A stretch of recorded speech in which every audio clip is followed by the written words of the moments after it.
Guys, welcome to my YouTube channel Mantu Bera. Guys, এটা আমাদের প্রথম বলতে গেলে ফার্স্ট টাইমই ব্লগ করছি। কোনোদিন আজ পর্যন্ত মোবাইলে ক্যামেরার সামনে আসেনি। আমরা ঘুরতে এসলাম একটা পার্কে আমার মাসির বাড়ির কাছে। এবার আমার এডুকেশন বলতে গেলে আমি এখন কলেজে পড়ছি। আমার সাথে আছে আমার মামার ছেলে, তার নাম বুদ্ধ বেরা।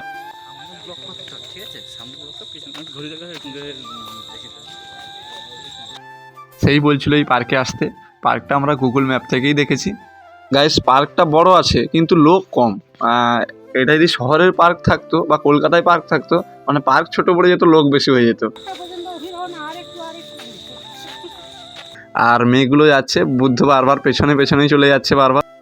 একটা ধারণা ছিল যে পার্ক আছে মানে তো মেয়ে থাকবে। বুদ্ধ তো শুধু এদিক সেদিক তাকাচ্ছে, বলছে মেয়েগুলো খুব দারুণ আছে।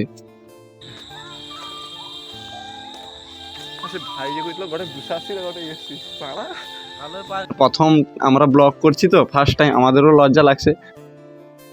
আবার পার্কে অনেক লোক আছে যারা সিকিউরিটি গার্ডের মতো। ভাবছিলাম ওরা ক্যামেরা করতে দিবে কি আবার ফাইন টাইন করবে, দেখলাম কিছুই বলছে না, ক্যামেরা করছি। পার্কে হাঁটতে হাঁটতে বুদ্ধ বলল সামনে একটা সমুদ্র আছে, যাবো চল। আমি বললাম চল, বেকার কী করবো, এখনও সন্ধ্যা হয়নি, ঘুরে আসি। গাইস, আমরা যখন পার্ক থেকে বেরিয়ে আসি, তারপর কিছুজন লোক বললো যে সামনে একটা বাড়ি আছে। এই যে বাড়িটা দেখতে পাচ্ছ, এটা একটা রাজার বাড়ি। রাজার বাড়ি আগেকার থাকতো। রাজাটা মানে এই যে গাছটা আছে, এই গাছে কি ফাঁসি লাগিয়ে মারা গেছে। তখনকার যুগে শুনেছি গাছটায় ফাঁসি লাগিয়ে মারা গেছে, তবে থেকে এই বাড়িতে কেউ আর থাকে না। তোমরা যদি থাকতে চাও আমার সাথে যোগাযোগ করো, আমি তোমাদের কম পয়সায় থাকার ব্যবস্থা করে দিব। আমরা এখন উঠে পড়েছি বাইকে, বুদ্ধ বাইক চালাচ্ছে, আমরা যাচ্ছি এখন সমুদ্রের দিকে। তোমরা ভিডিওটা পুরোটা দেখতে থাকো।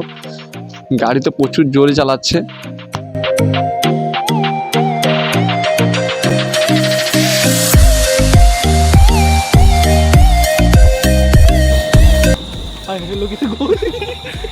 এটা তো লোকের ঘর, মজা মজা।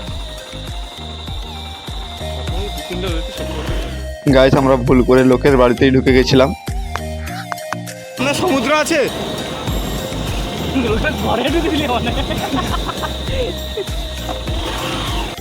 এইদিকে কোনোদিন আসা হয়নি, এই জন্য জিজ্ঞেস করে করেই যেতে হচ্ছে। আমরা যে এসেছিলাম, আমরা তখন সন্ধ্যা হয়ে গেছিলো, না হলে এই যে ভিউটা ভালো হতো। গ্রাম শহর, সামনে সমুদ্র, চারপাশে গাছপালা। আমরা যে ভিডিও করেছি আজকে ধরো সন্ধ্যার সময়, আমরা আবার কালকে এসেছি, কিন্তু কালকে বুঝতে পারিনি যে কালকে আসবো। কালকে যদি ভিডিওটা করতাম ভালো হতো, কেননা অন্ধকার হয়ে গেছিলো, তোমাদের ভালো করে দেখতে পাচ্ছ না হয়তো। কিন্তু সামনাসামনি দেখলে, একটা ক্যামেরায় দেখা একটা সামনাসামনি দেখার মধ্যে অনেক পার্থক্য আছে।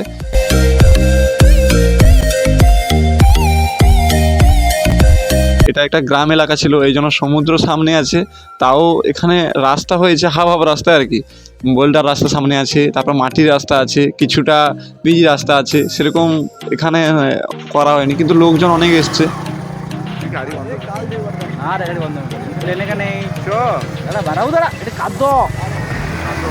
আমরা যখন ঢুকি বন্ধুরা, তখন সবাই পালিয়ে আসছে। আমরা তো অনেক সন্ধ্যা করেই গেছি, বুঝতেই পারিনি এত তাড়াতাড়ি সন্ধ্যা হয়ে যাবে। আর বেশি দূরে না, তাও সন্ধ্যা হয়ে গেছে।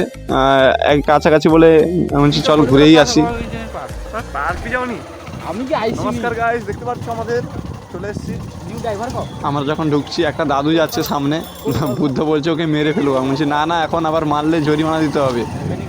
আমরা চলে এসেছি এখন পুরো সমুদ্রে বলতে গেলে। স্ট্যান্ড করলাম গাড়িটা, বুদ্ধ তার স্ট্যান্ড করছে, সেই দাদুর পেছনেই স্ট্যান্ড করলো লাস্ট পর্যন্ত।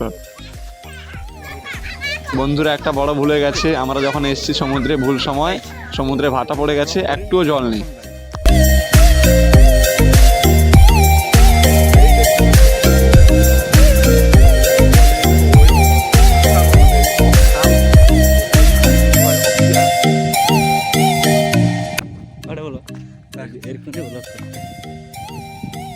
গাঁড় পাকামো ছেলে, গাঁটটা জ্বালিয়ে দিল রাস্তা গোটা।